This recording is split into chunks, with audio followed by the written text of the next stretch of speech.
Everyone imagines thunderous Victoria Falls, but Zimbabwe hides stranger secrets. Moon bows that shimmer under full moons and waterfalls that create a plume of spray.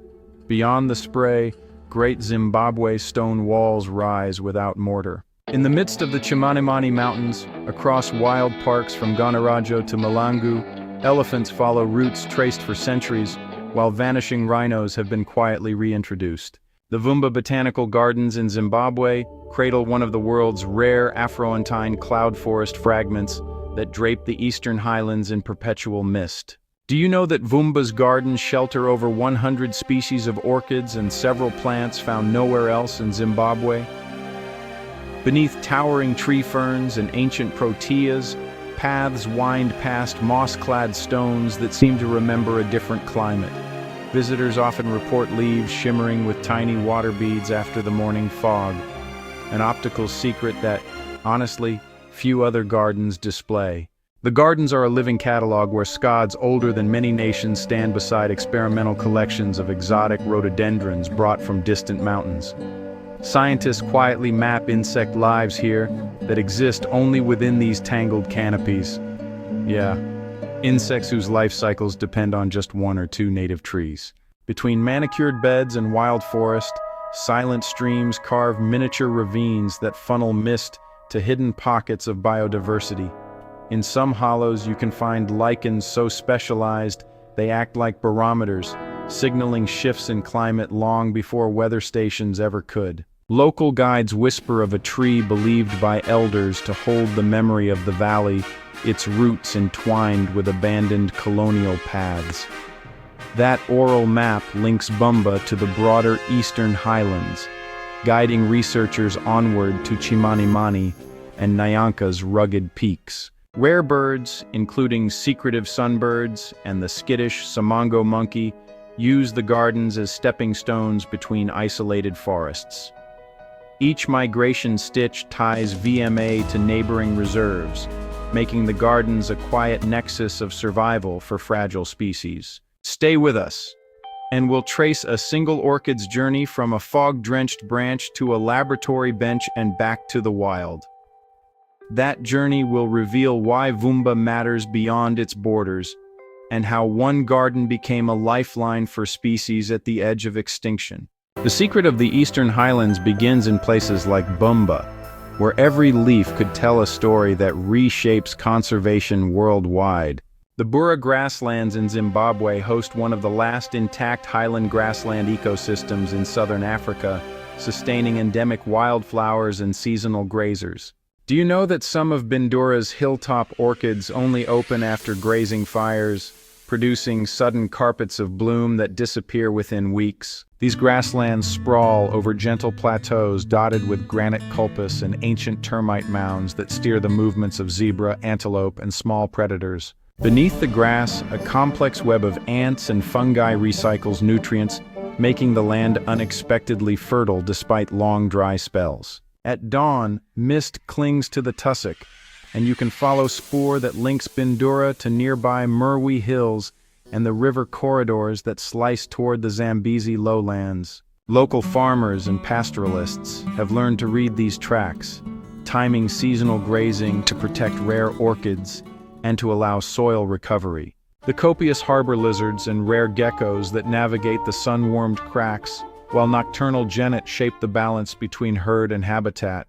Ancient rock art on hidden boulders tells of humans who depended on these grasses for millennia, mapping water and game by painted symbols. Fire here is not only destructive but restorative, sweeping through dead stems to unlock seeds and spark germination that supports the next generation of grazers. Conservationists now work with community elders to choreograph controlled burns that mimic natural cycles and preserve both plant and animal diversity. Seasonal pans, muddy basins that fill like clocks with rain, become magnet pools for migratory birds, turning the grasslands into a temporary wetland festival. You can trace from these pans a green highway of life that threads down toward larger national parks, linking ecosystems across the country. In the next segment, we follow one of those corridors outward, seeing how Bindura's fragile rhythms feed into Zimbabwe's wider web of wild places. Small-scale ecotourism projects now bring income and attention. Funnel funds into water point restoration and youth-led monitoring teams. If we listen to Bindura's seasonal calendar, we learn how to steward a landscape that is small in scale but enormous in importance to Zimbabwe's natural heritage. Victoria Falls forms the world's largest single curtain of falling water, stretching approximately 178 meters and plunging up to 108 meters into the Zambezi Gorge. Did you know Victoria Falls is called Mosioa Tuna, the smoke that thunders? Its constant spray actually supports an isolated rainforest microclimate found nowhere else on the plateau. The Zambezi River above the falls is, well, deceptively calm and wide, feeding hippos and crocodiles before it hurls itself over the precipice and carves the narrow Boca Gorge below. From the Zimbabwean viewpoints, the knife-edge bridge frames Devil's Cataract and the main falls. And just across the bridge, Livingstone Island and Zambia's terraces offer a contrasting vantage point and a different story of the river. In the dry season, islands and basalt ledges emerge, exposing ancient lava flows and pathways, and in the wet season, the roar can be heard for dozens of kilometers as spray becomes plume. Pilots and satellite imagery have long noted that persistent plume, and for generations, local communities navigated by that thunder before explorers ever drew it on maps. Colonial maps labeled it Victoria Falls, but the name lives alongside indigenous histories, rituals, and place names that tie people to the Zambezi's seasonal moods.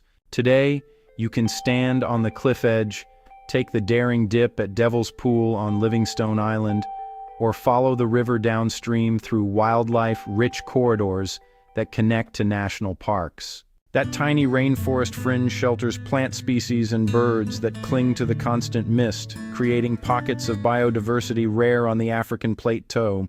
So when you hear that distant thunder, remember there is more than spectacle here. It's a river system, a habitat network, and a cultural spine linking Zimbabwe to its neighbors. Stay with us and you will discover little-known facts. Where the spray once masked entire settlements, how microclimates protect unique species, and which viewpoints remain secret even to seasoned travelers. By the end, you'll understand why this single ribbon of water has shaped landscapes, livelihoods, and legends across two countries for millennia. The Chimanimani Mountains hold one of the world's last remnants of ancient Afro-Antane forest, where tabletop peaks rise like shattered emerald citadels. Do you know Chimanimani's Bridal Veil Falls feed isolated granite pools that host plant and insect species found nowhere else on Earth? High-altitude grasslands spill over serrated ridge gates, creating rivers that carve deep fern-lined gorges and reveal cliffs pocked with lichens older than many nations. Hikers who climb via the iconic Chimanimani Plateau, well, they step from mist-soaked woods into open moorland, discovering rare proteus and the ghostly silhouettes of rock tours. The range forms a living bridge between Zimbabwe and Mozambique, and its crossbar valleys have shaped cultures, trade routes, and whispered legends for centuries. Local guides still point out wartime caves and ancient stone terraces where, human hands once coaxed crops from the thin mountain soils. From Mutari's busy market, the journey winds upward, and as the air cools, the landscape transforms. Nyanga's rounded hills give way to Chimanimani's raw vertical drama.